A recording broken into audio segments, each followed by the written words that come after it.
اب اس کے لیے انہوں نے ایک استعارہ تلاش کیا۔ وہ استعارہ کیا تھا؟ درخت۔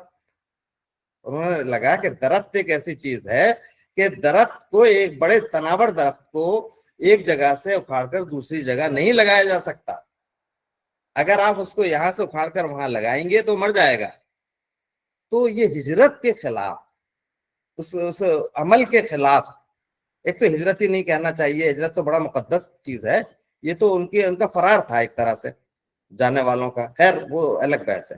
لیکن یہ کہ اس ہجرت کو ہی کہیں اگر، تو ہجرت کے اس عمل کے کہ آپ سب چل دیے، کیا یہ وہاں کا سب چھوڑ کے بھاگ رہے ہیں، سب جا رہے ہیں کہہ رہے ہیں، تو اس کا اب انہوں نے ایک سمبل بنایا۔ یہ جو میں کہہ رہا ہوں یہ نہیں کہا ہے انہوں نے، یہ تو مجھے ایک ریئیکشن میں یہ بات کہی جا رہی ہے، لیکن یہ کہ انہوں نے یہ کہا ہے کہ بھائی یہ درخت کی طرح ہے، اور درخت کے انہوں نے کیسے کیسے علامت بنائی، ایک درخت بھی دکھایا ہے، اس پہ ایک پاگل چڑھ جاتا ہے، اور پاگل چڑھ کے جو ہے وہ کہتا ہے کہ میں جنا ہوں، میں فلاں ہوں، یہ سب باتیں کرتا ہے۔ ایک پاگل اس میں ٹوبا ٹیک سنگھ دکھایا ہے۔ ٹوبا ٹیک سنگھ کا نام کیا تھا؟ بشن سنگھ، لیکن اس کے گاؤں کا نام کیا تھا؟ ٹوبا ٹیک سنگھ۔ ایسے نام ہوتے ہیں، ایسا لگے گا آدمی کا نام ہے لیکن گاؤں کا نام تھا ٹوبا ٹیک سنگھ، گاؤں کا نام تھا اس کے۔ تو وہ اس کے افسانے کو عنوان کیوں رکھا وہ ٹوبا ٹیک سنگھ؟ چونکہ انہیں یہ احساس کرانا تھا کہ بھائی مٹی کی اہمیت کو مجھے دکھانا ہے، گاؤں کی اہمیت کو دکھانا ہے، اس شخص کی اہمیت کو نہیں دکھانا۔ بشن سنگھ کا کوئی مطلب نہیں، ٹوبا ٹیک سنگھ اصل چیز ہے، یعنی وہ گاؤں اصل چیز ہے، مٹی اصل چیز ہے، وہ مٹی جو ہے وہ اصل چیز ہے۔ لہٰذا انہوں نے اس کو کردار بنایا۔ پاگل اس لیے بنایا کہ پاگل تک ایکسپٹ نہیں کر رہے ہیں، یہ تو آپ بھی کہہ رہی تھی، پاگل تک ایکسپٹ نہیں کر رہے ہیں، یہ ایسا عمل تھا ہجرت، اور خاص طور سے ہجرت کو۔ تو کسی بھی ایسے شخص کی کہانی کہ جو اردو میں لکھتا ہو اور مسلم کریکٹر ہو، وہ کسی نان مسلم، وہ سردار ہے، اس کے ہجرت کے کرب کو دکھانے والا پہلا آدمی منٹو بنتا ہے۔ باقی لوگ جو ہیں وہ چاہے بھیشم ثانی ہوں یا اور لوگ ہوں، جوگندر پال وغیرہ، انہوں نے لکھا تو یہ تو خود وہ اسی مصیبت کے مارے تھے، وہ خود آئے تھے تو انہوں نے لکھا، لیکن کسی دوسرے شخص کی، تو یہ رائٹر کا ایک دل ہوتا ہے جو منٹو کا دل تھا کہ اس کے کرب کو محسوس کیا۔ اب وہاں بار بار اس میں ایک کریکٹر جو، یہ تو امیج، یہ تو پہنچ گئی، اس کے لیے مجھے کہنے کی ضرورت نہیں پڑی اس بات کو کہ یہ اتنا بڑا طنز ہے کہ پاگل تک ایکسپٹ نہیں کر رہے ہیں، آپ کیسے ایکسپٹ کر رہے تھے اس کو؟ یہ تو طنز ہے، یہ تو آپ جانتی ہیں سب لوگ۔ لیکن اس کو یہ دکھایا ہے کہ وہ کیا ہے، وہ کھڑا رہتا ہے ہمیشہ، یہ دکھایا ہے نا، اور رات دن کھڑا رہتا ہے وہ ٹوبا ٹیک سنگھ۔ پاؤں بھی سوج گئے ہیں، جی پاؤں سوج کے کپا ہو گئے اس کے، ہاں اس کے کپا ہو گئے۔ لیکن میں نے جب اس پہ یہ دیکھا تو ایک اعتراض ذہن میں آیا کہ بھئی یہ کیسے ممکن ہے کہ رات دن اور سوتے ہوئے بھی نہیں دیکھا، یہ کیسے ممکن ہے؟ یہ منٹو نے، تو میں دوبارہ اس کو جو پڑھا تو اس میں صاف لکھا تھا کہ اس کو سوتے ہوئے کسی نے نہیں دیکھا۔ تو اب یہاں منٹو کا جو فنکار ہے وہ بچ گیا کہ ٹھیک ہے بھائی، نہیں دیکھا کسی نے، وہ بھی سو جاتے ہوں گے، ہو سکتا ہے 10 منٹ کے لیے، 5 منٹ کے لیے، 1 گھنٹے کے لیے لیٹتا ہوگا کسی وقت، اس میں اس کا مسئلہ نہیں تھا کہانی کا، اس کو صرف کھڑے ہوئے دکھانا تھا۔ تو زیادہ وقت، یعنی بہت زیادہ وقت وہ کھڑے ہی رہتا تھا، اس لیے پاؤں سوج جاتے تھے، یہ سب دکھایا۔ لیکن یہ جملہ اگر ہوتا کہ وہ کبھی نہیں سویا تھا تو یہ اسٹیٹمنٹ کس کا ہوتا؟ راوی کا۔ راوی کون ہے؟ منٹو۔ تب پکڑ ہو جاتی کہ یہ سب کیسے ہو سکتا ہے کہ کبھی لیٹے ہی نہیں، وہ کسی کو لیٹے ہوئے نہیں دیکھا کسی نے۔ ہاں یہ لکھا ہے کہ لیٹے ہوئے کسی نے نہیں دیکھا، تو اب وہ ایک الگ بات ہوگی، چونکہ کسی وقت لیٹا نہیں لیٹا یہ ان کا مسئلہ نہیں تھا، اکیلے میں لیٹا اور دیکھا نہیں کسی نے، عام بات نہیں تھی یہ، چونکہ افسانے کا انہوں نے کردار کھڑے ہو کے دکھانا تھا۔ کھڑا کیوں دکھایا ہے اس کو؟ چونکہ اس کو درخت دکھانا تھا کہ درخت کا استعارہ ہے، یہ درخت کو نہیں پھاڑ سکتے آپ، ایک جگہ سے دوسری جگہ نہیں لے جا سکتے، مر جائے گا، اسی لیے وہ نو مینس لینڈ پہ جا کے کھڑا ہو جاتا ہے، وہ کھڑا ہی رہتا ہے، اور جب گرتا ہے تو بالکل ایسا احساس ہے اس جملے جو ہیں کہ جیسے کوئی درخت گرا ہو زمین سے اکھڑ کے، اور سامنے زمین جو تھی وہ ہندوستان کی اور پیچھے پاکستان کی، اور بیچ میں نو مینس لینڈ تھی جس کا کوئی نام نہیں تھا، اس پہ وہ مرا پڑا تھا، وہ مر گیا، اس کی ڈیتھ۔ یہ سب علامتی انداز ہے اس کا۔ اب اسی پہ آپ ایک کافکا کی جو افسانچے لکھے جا رہے ہیں نا، تو ایک کافکا کا افسانہ ہے درخت، 4 لائن کا افسانہ ہے، اس کو آپ سنیے اور محسوس کیجئے۔ ہم سب برف میں لگے ہوئے درختوں کی مانند ہیں، یعنی برف، پہاڑی پہ جو برف جمی ہے اس پہ درخت لگا ہوتا ہے، وہ دکھائی دے رہا ہے۔ ہم سب، یعنی انسانوں کے لیے کہا ہے، تو اب منٹو کا کہانی سے سوچیے، ریلیٹ کیجیے۔ ہم سب برف میں لگے درختوں کی مانند ہیں کہ ہوا کا ایک جھونکا آئے گا اور ہمیں اکھاڑ پھینکے گا۔ یہ اس کا دوسرا جملہ ہو گیا۔